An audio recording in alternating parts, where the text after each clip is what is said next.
મહુવા શહેરના શ્રી ખીમનાથ મહાદેવના મંદિર ખાતે હર રવિવારે યોજાતી શિવસભા આ રવિવારે પણ તેના નિયત સમય મુજબ પૂજ્ય ભગત બાપુની પ્રેરણાથી અને બાળકોના કલબલાટ વચ્ચે યોજાઈ હતી। આપણા જીવનમાં ધર્મનું જ્ઞાન અને સંસ્કારોનું ખૂબ જ મહત્વ રહેલું છે અને આપણા જીવનમાં ધર્મ, સંસ્કારો અને સત્ય હશે તો આપણે આપણું લક્ષ્ય જરૂર પ્રાપ્ત કરીશું।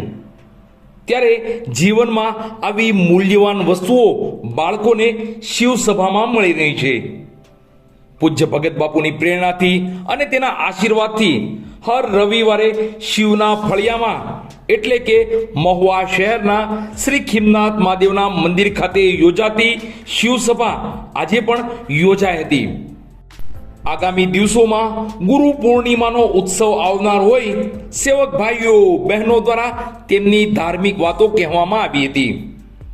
શિવસભાના આધ્યાત્મિક શિક્ષિકા એવા અલકાબેન અનિલભાઈ ભટ્ટનો આજે જન્મદિવસ હોય પૂજ્ય ભગત બાપુ દ્વારા તેમને આશીર્વાદ આપી શુભકામનાઓ પાઠવવામાં આવી હતી। તો શિવસભાના શિક્ષકો દ્વારા મંત્રોચ્ચાર સાથે અલકાબેન ભટ્ટના જન્મદિવસની ઉજવણી કરવામાં આવી હતી। તો અલકાબેન ભટ્ટના તંદુરસ્ત આયુષ્ય માટે શિવસભામાં ધાર્મિક પાઠ કરવામાં આવ્યા હતા। હર શિવસભામાં નિમિત્ત માત્ર મનોરથી દ્વારા પ્રસાદીની સુંદર વ્યવસ્થા કરાતી હોય છે। ત્યારે આજે અલકાબેન અનિલભાઈ ભટ્ટનો જન્મદિવસ હોય તેમના તરફથી શિવસભાના બાળકો માટે મન ભાવન પ્રસાદીની સુંદર વ્યવસ્થા કરવામાં આવી હતી। તો શિવસભામાં અલકાબેન ભટ્ટ અને અનિલભાઈ ભટ્ટનું સન્માન કરવામાં આવ્યું હતું।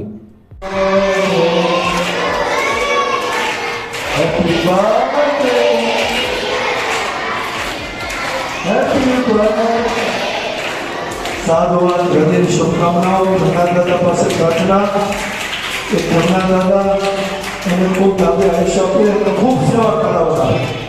હજારો સાલ એ મેરી હૈ આરજુ happy birthday to you happy birthday to you happy birthday to alphabet happy birthday to you happy birthday to Lesia. આજનો નાસ્તો આપણને મળે છે તાળીઓના ગરગડાટ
પૂજ્ય